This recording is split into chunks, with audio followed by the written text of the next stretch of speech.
All right, here we go. Hi, it's Jerry Roberts back with another edition of Newsmaker's Journal of the Plague Year. It is Wednesday, October 14th. Today we're talking about the race for Congress in the 24th Congressional District, and we are honored to have Republican candidate and CoLab Executive Director Andy Caldwell back with us. Andy, thanks so much for coming back. It's my pleasure to be here, Jerry. Thank you for having me. So I know the pandemic has really disrupted, obviously, your campaign plans, such as they were in January. But there is finally a debate between you and Salud Carbajal slated for Saturday afternoon at 4 p.m. on KEYT. What's going to be the message that your basic message that you're going to take into that debate? Well, unfortunately, that depends on you and whoever else, KEYT. I think Josh Molino, excuse me, I'm going to take the phone off the ringer. Josh Molino and an undetermined third person. You know, people always say, you know, in a debate, you should do this, this, and this. Well, I've never played the trick of for instance, the president or vice presidential contenders where the journalists ask a question and then they just talk about what they want to do. So I've never done that. I might try with you on Saturday. We'll see how it goes. Well, you do get an opening statement and a closing statement, and I think the third reporter is from Santa Maria Times. So yeah. So, but I think these things are 1 minute long. Yeah. You know, there's not a heck of a lot of time. So, you know, I'm just gonna. My bottom line, Jerry, I'm running as me. I'm the son of a career veteran, son of an immigrant who spoke English as a second language. I grew up as a working class guy. I've been working literally since I was in 4th grade. And I've not, one of the things I've said to Salud to his face, and this was when he was a county supervisor, he forgot who he is. He was more comfortable representing Montecito than Santa Maria. Even though he grew up the son of a farm worker and he himself a farm worker, he was comfortable representing Montecito. And I don't have anything against Montecito. I wish I lived in Montecito or in Hope Ranch would do as well. But you know, the point is I'm not going to do this at the exclusion of anybody, especially the entire North County and SLO. There's people in San Luis Obispo County, they've never seen Salud, ever. And of course, you know, I look at what we're doing right now as a job interview.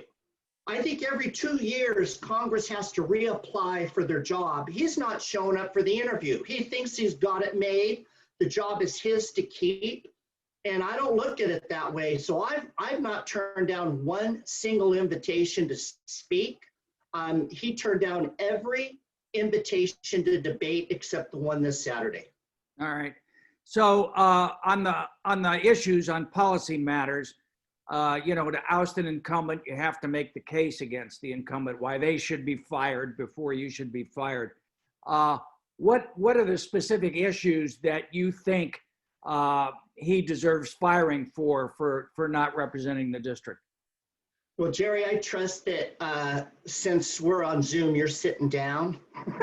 I hope that the people at home are sitting down. So to demonstrate, illustrate, and expose the house of cards that Salud Carbajal represents, point number one, he claims that he's bipartisan, that he works across the aisle and he's part of this bipartisan caucus and this bipartisan working group. But he votes 100% of the time with Nancy Pelosi. I've never in my adult life heard anybody describe Nancy Pelosi as bipartisan, all right? So that's the first clue. The second clue, he'll talk about, like for instance, right now his mailer is, I brought back, you know, $2 billion to my district. Well, the bottom line is the House, the Senate, and the President passed X number of trillions of dollars. It was divided by the population, and that's what we got. But he wants to pretend it was his bill. Moreover, every bill that he says that I got passed or that I've introduced, if it really truly was one of his bills, he is 0 for 48. He has not got one piece of original legislation passed in his career. So let me add that up for you. A plus B equals C. He votes with Nancy Pelosi 100% of the time. He's not got one single original bill of his signed into law. What does that mean? Nancy's district's getting 2 votes. We're getting nothing. All right. Okay. Good, strong argument. The last time you were on the show with us in May, we talked a lot about the pandemic, obviously, at that time. And you were very critical of the governor and his recovery plan. And you said, quote, the crisis is over. You know, a lot of people have died since then. A lot of people have been sick. Do you stand by that comment? Yes, but you have to understand the context of the comment. I've always known that COVID was real and COVID presented a mortal threat to certain people, and I'm one of them. I've got asthma and I'm 62 years old. I almost died from the flu and asthma when I was a kid. I got hospitalized 4 times as a kid. So this thing would kill me. So I've never, ever denied that COVID is real or COVID is lethal. However, it's lethal to a subset of our demographics, specifically elderly people and or those with compromised immune systems and or comorbidities. What I talked about when it was over, what was over never happened, and that's this. Gavin Newsom said we've got to flatten the curve. We've got to empty the hospitals and cancel all appointments except dire, life-threatening emergency appointments because a surge was coming. It never came. It never came. Except in LA. Well, yes and no, because here's the deal.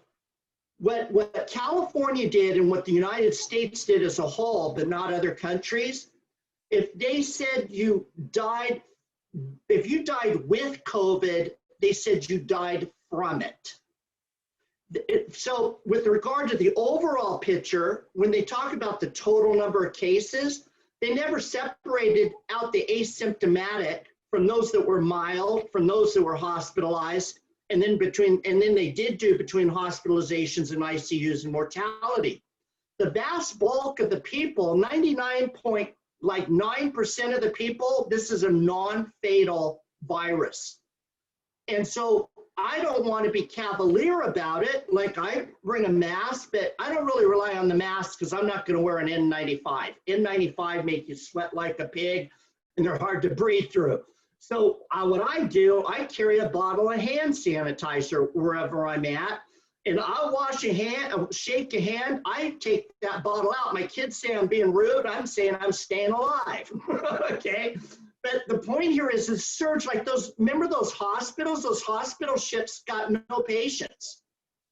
Marion Hospital, Dignity and Cottage never reached full capacity ever. But in the meantime, and this is the rest of the story, in the meantime, I know people that they had cancer screening got diagnosed, cancer surgery got canceled. You know, all these doctor appointments were canceled. So upwards, they believe, and this is not just me talking, and these are doctors from the American Association of Physicians and Surgeons. The WHO has now come out. There's this thing called the Barrington Declaration that came out a week ago, where these 15,000 doctors and healthcare professionals, and the paper was written by Oxford, Stanford, and Harvard doctors and scientists, that because they shut down the rest of our healthcare system for what's called single function objective bias, i.e. the only thing we're going to look at here is COVID. We're not going to talk about heart disease, strokes, domestic violence, alcohol and drug abuse, depression, and all these other things. We're only going to talk about COVID for the next 9 months. And what happened there is people are going to die from other things in increased numbers because we shuttered our healthcare system. We literally have scared people to death. So what I was saying when I said it's over is we already went through what was supposed to be this surge where, for instance, Cal Poly, the supervisors up there spent millions to set aside, and our Santa Barbara North County is supposed to send its excess patients to Cal Poly. They took over the gym, never seen a single patient. And that's in half of our county and all of their county. That surge, that multi-million person death rate never happened. And so that's what I was talking about, not that the disease had peaked or that the disease had gone away. All right. What about the economy piece of this, Andy? Because I know you were very critical there too. Do you think that the current tiered plan for bringing businesses back is working? Is it enough, not enough? Gavin Newsom's a nut. So part of this tier that we're in right now, we're supposed to go to a restaurant, take the mask off to put food in our mouth, and then put it back on while we're chewing. You know, this guy is making this stuff up as he goes. So originally it was flatten the curve and create surge capacity for a few weeks. And then he gave no criteria, even though he had these 30 plus people, mega brainiacs on some committee, he would give no criteria. Then he gave us 4 criteria. We were steadily moving through the criteria, and it was based on hospitalizations and deaths, and to some degree cases. Everybody was sailing through that. So what did he do? He did not move the goalpost, he removed them. He knocked hospitalizations and deaths off the criteria chart to maintain control. So then we had to go back through another series of charts, another colored series of tiers. Well, we were moving our way through that as well. So then what does he do? He introduces another criteria, which is impossible to meet.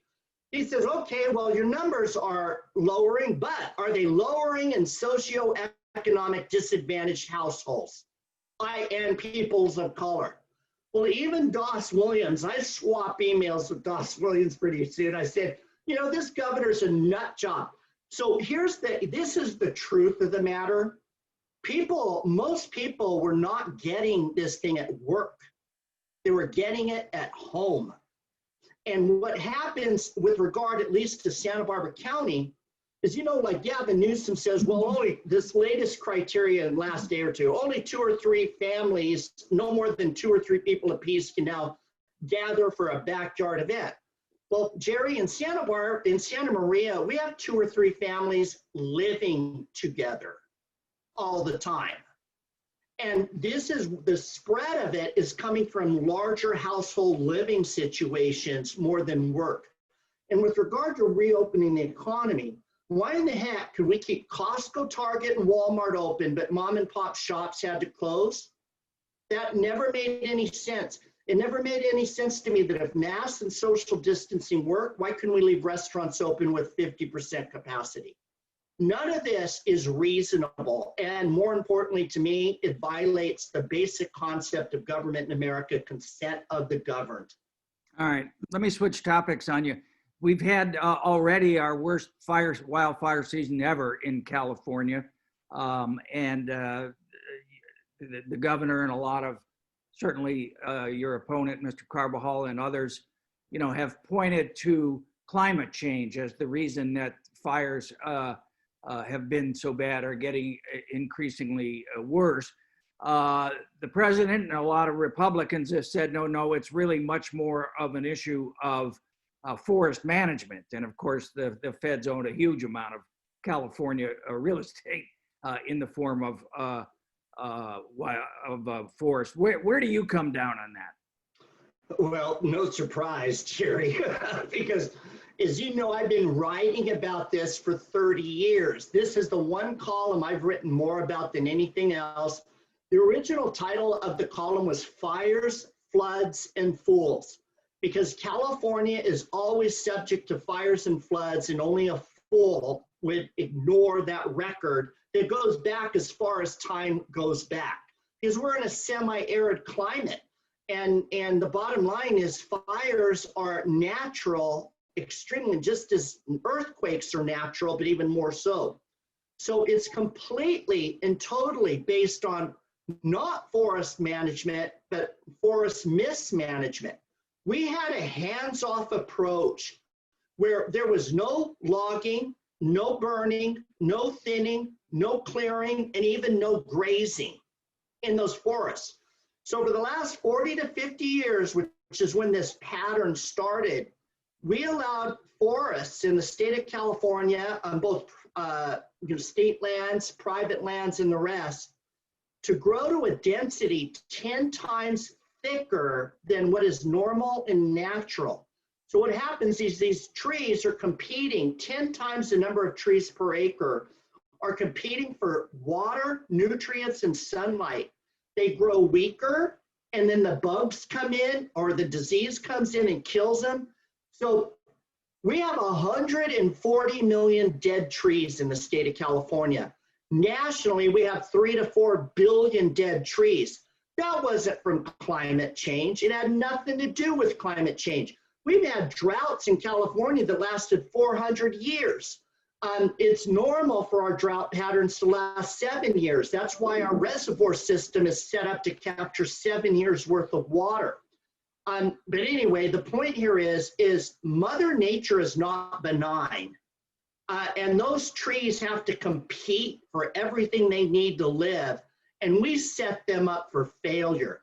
And right here, so Salud Carbajal says, oh, I'm going to do this, that, and the other. He's supported by the Los Padres Forest Watch, which is a nonprofit headquartered right here in Santa Barbara. They sue every single time anybody tries to do something with forest management, they sue. Salud took a hike. One of his he does photo ops. He can't show up for a debate, but he'll do any photo op that is offered to him. He had a photo op this campaign season of taking a hike with the Los Padres Forest Watch. We came up with a cartoon long before I was running for Congress of Salud standing at a podium saying, I stand by my forest management policies. Everything behind him is burned to a crisp. And next to him is Smokey the Bear. His shovel's burned to a crisp. His clothes are burned. And, it's like he's got a sign saying, help me. Yeah. So do you think the feds, though, because they do own such a huge percentage of the forest, have done an adequate job with that issue? No. And so here's a criticism of Trump. I don't know if you want to do a drum roll. But here's a criticism. When Trump blamed Newsom for all this, no, it's Congress and it's the National Forest Service and the like. But California does not work with them and in fact impedes their progress. So like for instance, I was on a control burn, and this is one of the things that alerted me to this decades ago. I went on a control burn with the Cattlemen's Association. We used to have this thing called the Range Improvement Association. And the county fire department, the Cattlemen's Association, plus whoever was the neighbor, they'd go out there and bulldoze a path, around a hill or a patch, and they would systematically go through the private lands to do control burns. And then, of course, in the forest, people used to be able to go collect firewood and this, that, and the other. Well, that kept down the underbrush. And then, of course, we used to have logging. We don't have any of those things anymore. And even in places like Santa Barbara, Santa Barbara has this resource protection ordinance that was approved with Salud Carbajal's blessing that doesn't allow even somebody to graze animals up there. Everything we've done with regard to forest management is wrong. And the thing that suffers the most is the forest, along with the people that have died. All right. Let me ask you just a blatantly political question. I checked the registration of the district just before we came on. It's 43% Democrat, 30% Republican, 21% no party preference independents. If I'm a voter who doesn't pay a lot of attention to this stuff, why would I want to elect someone who would be a freshman of a minority party rather than someone going into their third term of the majority party? Well, it didn't help Salud because, again, he's 0 for 48, so he's got that thing going for him. The other thing is that I've always been against the odds. Every Tuesday, I'm against the odds. So this is nothing new for me, but to tell you the truth, I think the Republicans are winning back the House, and I think Trump's getting reelected. So I'm not going to project today's situation going forward. I think the Dems completely overplayed their hand by calling riots peaceful protests, by pushing to defund the police. They've introduced, or they're about to introduce a bill that's already been endorsed by the squad called the Breathe Act. Get rid of ICE, get rid of the DEA, decriminalize anything having to do with the border, and get rid of prisons, jails, and detention centers. And Salud Carbajal endorsed one of the provisions. There's multiple sections of this thing that have different provisions. He endorsed and introduced a bill for one of the provisions. And it has to do with, let's say, like for instance, that the last Paga boat bust, where they got I think it was cocaine. They caught like 20 or 30 people offloading cocaine on the Gaviota Coast. Half of those people lived in either Goleta or Santa Maria. And the point here is we have the largest MS-13 gang trial in the California history happening in Santa Maria. They were charged with upwards of 50 felonies, including 10 murders. We're in the middle of the drug cartels, MS-13, and God knows who else doing business right here under our noses. What has Salud Carbajal done to address that? Nothing, except introduce a bill that if some of those guys are caught and they found out they were recently naturalized citizen, we can denaturalize them and toss them back from whatever hellhole they came from. Salud introduced a bill to defund that program. All right. I'm going to ask him about that. You also said last time you were on that at that time you would have voted for the pandemic relief legislation, the multi-trillion-dollar bill that had been passed. And then since then, there have been these attempts that have gotten caught up in partisan politics to increase that. The Senate doesn't want to go along with that. The Republicans, the White House recently made an offer for $1.8 trillion. The speaker said, she doesn't want anything less than $2 trillion, and says there's not adequate money for state and local governments in there. Would you have supported, or would you support that 1.8 trillion, or do you think that the money for state and local governments should come first? So the only reason I supported the first one is we did not know what COVID was going to do. So we were literally, as a country, in a state of panic. And so because we forced people to shut down and we forced people to lose their jobs in this state of panic because of the unknown, I supported that. After that surge never came, and after we found out that that most people would either get mildly ill or not ill at all and then become herd immune, I believe the only remedy to this situation is reopening our economy. The federal government, and this is something Salud never talks about. One of my favorite moments with Salud when he was a county supervisor was Janet Wolf wanted to spin them into oblivion one year. And Salud was at the dais and he pulls open his drawer and he says, "Nobody put any money in my drawer. Do you have any money in your drawer? I don't have any money in my drawer." And he shut her down. He's not done that in the halls of Congress. We didn't have the several trillion we already spent, and we don't have the next couple of trillion. Our debt to GDP ratio, Jerry, is over 100%. That's like you, that you've maxed out so many credit cards that you owe more than you make a year on credit cards, and you're not even making the bare minimum interest payment anymore. That's where we are. In a few years, within 10 years, interest on our debt will be the #1 expenditure for the American government. Interest. And we're not paying it down, it's minimum payments. So does that mean fiscal collapse? So does that mean you would be against any further pandemic relief legislation? I want it reopened. There's no substitute to reopening our economy. There's no excuse. For instance, Florida, Disney World opened in the middle of the summer. Disneyland's still not open. Why is that? It's the same virus. And Disney World's bigger than Disneyland. And now Newsom, months later, after Disney's chairman quit his guru committee and started pushing back, now Newsom's going to send a fact-finding group to Florida to see how they can reopen safely. Again, 4 or 5 months he waited. It's the same virus. All right, we're running out of time. I want to ask you one more question that's sort of a philosophical one, which is, you know, obviously the country is in bad shape politically in terms of polarization, and a lot of people, you know, are comparing it to the period before the Civil War, that things have gotten that volatile and that heated. Well, what's one thing you would do as a member of Congress to try to unite people, to try to bring people together, to try to, you know, kind of ease some of the bitter conflicts that we have? Well, I believe that what united us is what created us. And that was the principles in the Declaration of Independence and the Constitution. We've got to get back to the basics.